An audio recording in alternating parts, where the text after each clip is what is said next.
Samuel Wesley was a pastor in the Church of England in the late 1600s and the early 1700s. He came from a line of Puritans who were dissenters from the Church of England.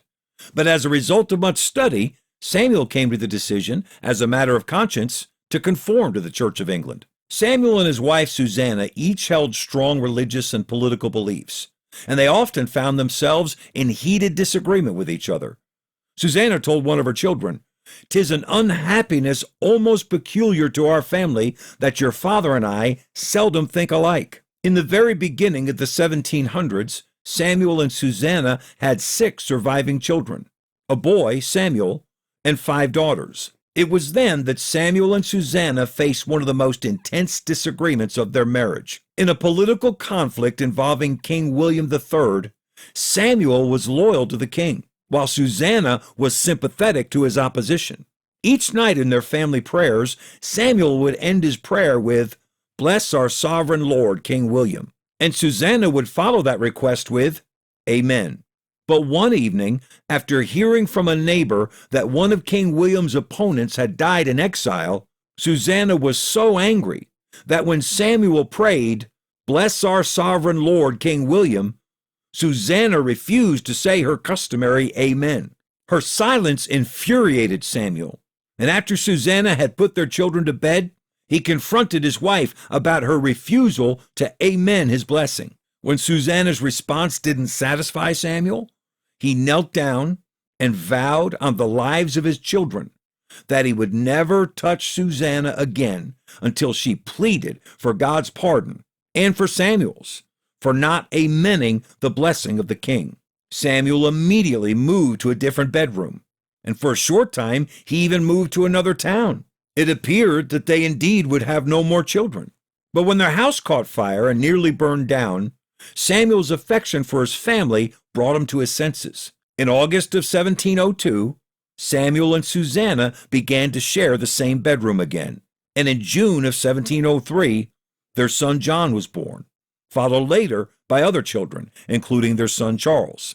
When John was 5 years old, his 11-year-old sister Hetty was awakened by the crackling of fire and the smell of smoke. She ran down the hall and woke up her father Samuel, who immediately woke up Susanna, who was expecting again, and he got her safely out of the house. As the flames intensified, Samuel went to each room, picked up his son or daughter, and carried them to safety.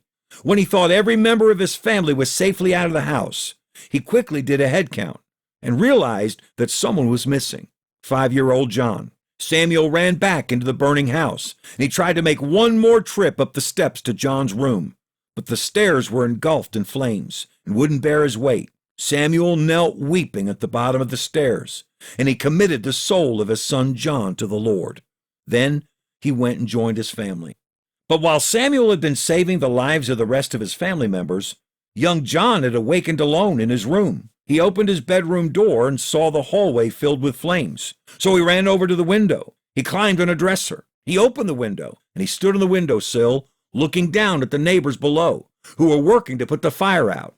He saw a large man point up at him, hollering, "Look!" Another man shouted, "I'll go find a ladder." The larger man said, "There's no time. Get on my shoulders." The first man stood with his back to the house, while some of the neighbors helped the other man onto his shoulders. That man stretched as far as he could, and he grabbed little John with both hands, pulling him from the fire. They carried the boy to a nearby house where the Wesley family had taken refuge. And when Samuel returned and found his entire family safe, he invited his neighbors to join his family in rejoicing. "Come, neighbors, let us kneel down. Let us give thanks to God. He has given me all 8 children. Let the house go. I'm rich enough."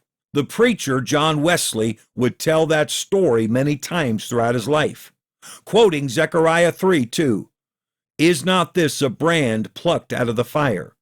calling himself a brand plucked from the burning.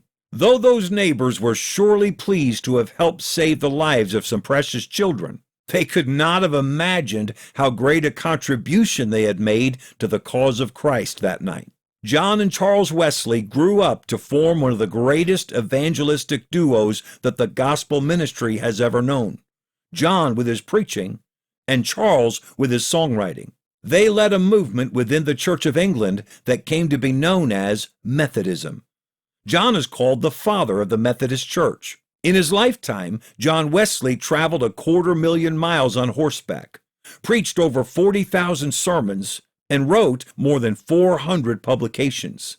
Charles had a gift for writing songs, and because many of his brother's converts couldn't read, he labored to write songs that would teach them doctrine. Some of his best-known songs are Hark the Herald Angels Sing, Oh, for 1,000 Tongues to Sing, and Can It Be? These two amazing ministries were nearly prevented, first by a quarrel between their parents, and then by the burning of their house. Christian, your life is precious to God. Stay the course.